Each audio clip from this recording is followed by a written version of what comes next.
안녕하십니까. 만화공인중개사의 저자 이영훈입니다. 오늘은 부동산세법 문제풀이 18강 시간으로서 171번부터 180번 문제를 함께 풀어보도록 하겠습니다.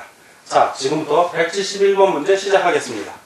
171번 양도소득세와 관련된 미등기 양도자산에 대한 설명 중 틀린 것은 1번 토지, 건물, 부동산에 관한 권리를 등기하지 않고 양도하는 경우에는 양도세 비과세 및 감면이 배제된다. 맞습니다. 이 미등기 양도자산의 경우에는 60%의 중과세율 60%가 아니라 제일 큰 거 70%입니다. 70% 중과세율. 틀렸죠? 3. 미등기 양도자산의 경우 필요경비 계산공제는 10분의 1을 적용한다. 맞고요. 4. 장기 할부 조건으로 취득한 자산으로서 양도 당시 취득에 관한 등기가 불가능한 자산 등은 미등기 양도에서 제외되어 불이익이 적용되지 않는다. 그렇죠? 등기 자체가 불가능하니까 그런 겁니다. 맞고요. 무허가 1세대 1주택으로 등기가 불가능한 자산은 미등기 양도에서 제외되어 불이익이 적용되지 않는다. 맞습니다. 다 오고 하나만 X 틀린 걸 구하니까 171번은 2번이 정답이 되겠습니다. 다음 172번 문제를 같이 보도록 하겠습니다. 소득세법상 양도 차익을 계산함에 있어서 양도 또는 취득 시기로 틀린 것은 1. 민법상 점유로 인하여 부동산의 소유권을 취득한 경우에는 등기부에 기재된 등기 접수일, 등기부에 기재된 등기 접수일이 아니라 해당 부동산의 점유 개시일입니다. 점유를 개시한 날, 점유 개시일. 그래서 틀렸습니다. 2.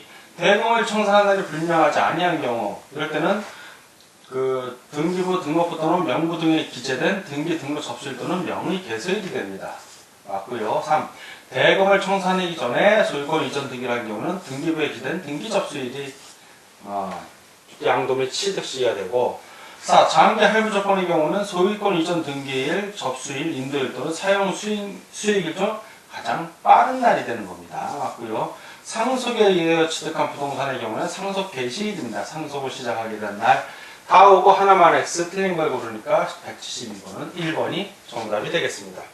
다음 173번 문제를 같이 보도록 하겠습니다. 173번 양도소득세에 있어서 양도시기에 대한 설명 중 틀린 것은 1번 경매에 의하여 자산을 취득하는 경우에는 경매인이 매각 조건에 의하여 경매 대금을 완납한 날, 직접 낙찰받아서 대금 다 난 날이 양도시기로 하는 겁니다. 맞고요. 이 대금 청산일은 실제로 청산할 대금의 전부를 주고받은 날을 말한다. 맞습니다.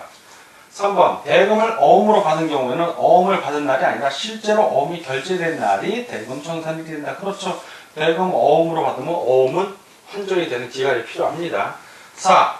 완성되지 않은 자산을 취득한 경우 당해 자산을 대금에 완납하였다면 대금 완납일을 취득시기로 보지 않고 완성된 날을, 자, 목적물이 완성된 날을 취득시기로 봅니다. 완성되지 않았기 때문에 X 대금 완납이라고 했으니까. 환지 처분으로 권리 면적이 증가한 경우의 취득 시기는 환지 처분 공고일의 다음 날이다. 맞습니다. 다 오고 하나만 X 틀린 것은 그래서 174번, 3번은 4번이 정답이 되겠습니다. 다음 174번 문제를 같이 보도록 하겠습니다. 양도소득세에 있어서 양도 및 취득 시기에 관한 설명 중 틀린 것은 1. 양도 및 취득 시기는 원칙적으로 대금 청산일로 하며 대금을 청산하는 날이 불분명한 경우에는 등기 접수일 또는 명의 개소일로 한다. 맞습니다.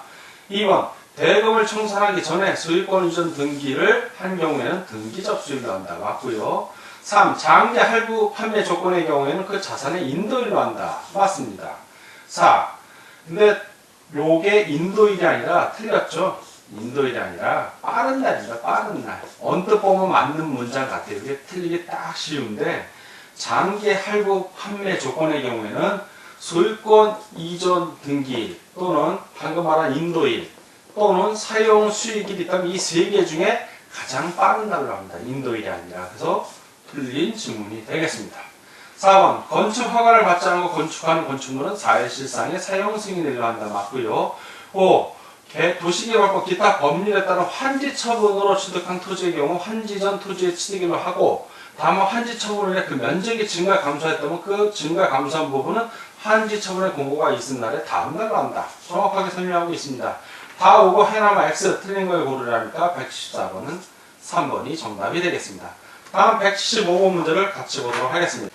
175번 다음과 같이 자산 양도를 한 경우 양도소득세의 양도 시기로 옳은 것은 자, 계약일은 2010년 5월 5일, 중도금지급일 6월 7일, 잔금즉, 계약서상 잔금즉일 7월 2일, 사실상 잔금즉일 6월 18일, 등기접수일 8월 19일.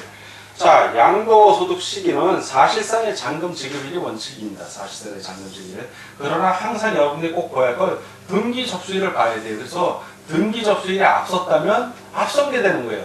사실상의 잔금지급이라고 등기접수일 중에 앞선 게 양도소득 시기입니다. 자, 근데 등기접수일이 뒤에 있으니까 결국 사실상의 잔금지급일이 양도시기가 되는 겁니다. 자, 딱 답 보이죠? 어디? 3번에 6월 18일 있죠? 바로 3번이 정답이 되는 겁니다. 176번 소득세법상 양도소득세율에 관한 다음 설명 중 가장 옳지 않은 것은 1. 등기되고 보유기간이 2년 이상인 상가 건물의 소유권 양도 시 6%에서 38%의 5단계 초과 누진세율이 적용된다. 맞습니다.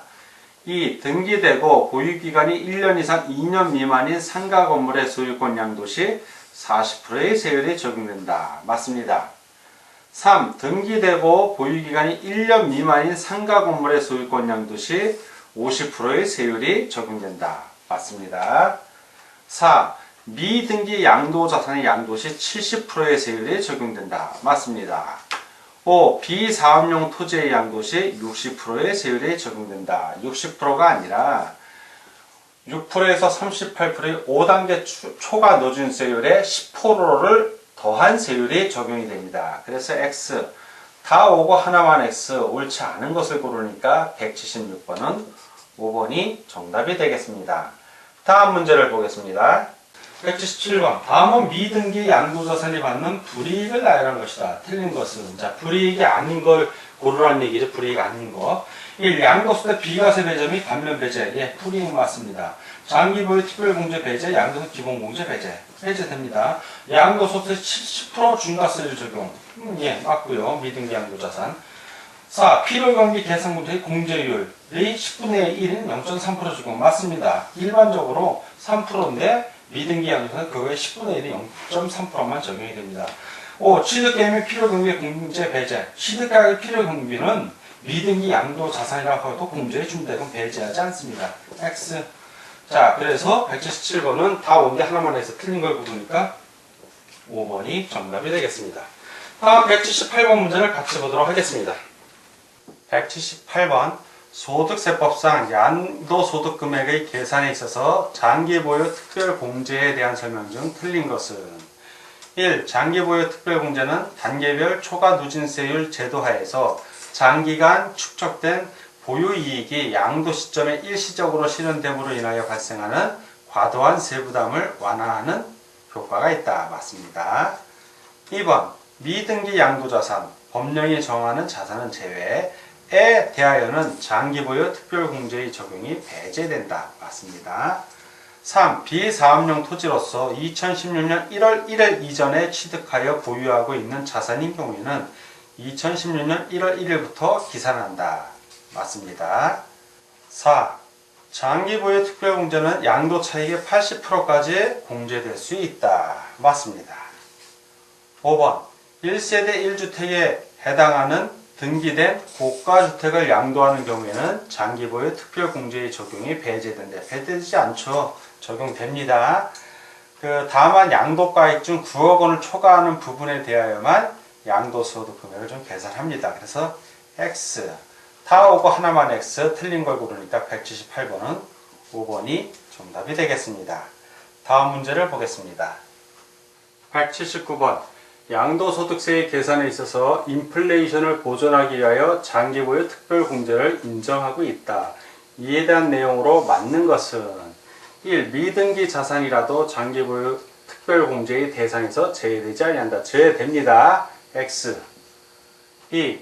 양도자산의 보유기간이 5년 이상인 경우에 한하여 장기보유 특별공제가 인정된다. 5년이 아니라 3년 이상입니다. 3년 이상. X 3. 양도자산의 보유기간이 5년인 토지와 건물은 장기보유 특별공제액으로 양도차익의 15%를 공제한다. 맞습니다. 4. 고가주택이 1세대 1주택으로 비과세 대상인 경우 9억 원 초과 부분에 대하여는 과세 대상이 되므로 장기 보유 특별 공제 혜택을 받지 못한다. 받습니다. 그래서 X.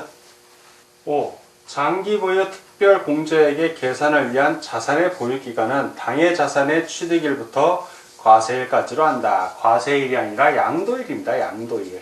취득일부터 양도일. 그래서 X. 다 X고 하나만 O 맞는 것을 고르니까 179번은 3번이 정답이 되겠습니다. 다음 문제를 보겠습니다. 180번. 양도소득세의 장기보유 특별공제에 대한 설명 중 틀린 것은 1. 미등기 자산의 양도 시에는 장기보유 특별공제가 배제된다. 맞습니다. 2. 동일 공제 대상을 수해에 양도한 경우에도 양도 자산마다 공제 적용을 한다. 예, 맞습니다. 3. 보유기간이 3년 6개월 된 토지에 대한 장기 보유 특별공제는 양도 차익의 10%이다. 맞습니다. 4. 부동산에 관한 권리로서 10년 이상 보유한 권리의 양도 시 장기 보유 특별공제는 양도 차익의 30%이다. 부동산에 관한 권리는 해당이 없습니다. 그 장기 보유 특별공제 대상은 등기된 토지와 건물이고 3년 이상 보유한 경우에 해당이 되죠. 그래서 이건 X. 5. 원칙적으로 미등기 양도자산의 양도 시 장기 보유 특별공제가 배제된다. 맞습니다. 다 오고 하나만 X. 그래서 틀린 걸 고르니까 180번은 4번이 정답이 되겠습니다. 자, 지금까지 부동산세법 문제풀이 18강 시간이었고 171번부터 180번 문제를 함께 풀어봤습니다. 오늘도 문제 푸느라고 수고 많으셨습니다. 다음 시간에 뵙겠습니다. 감사합니다.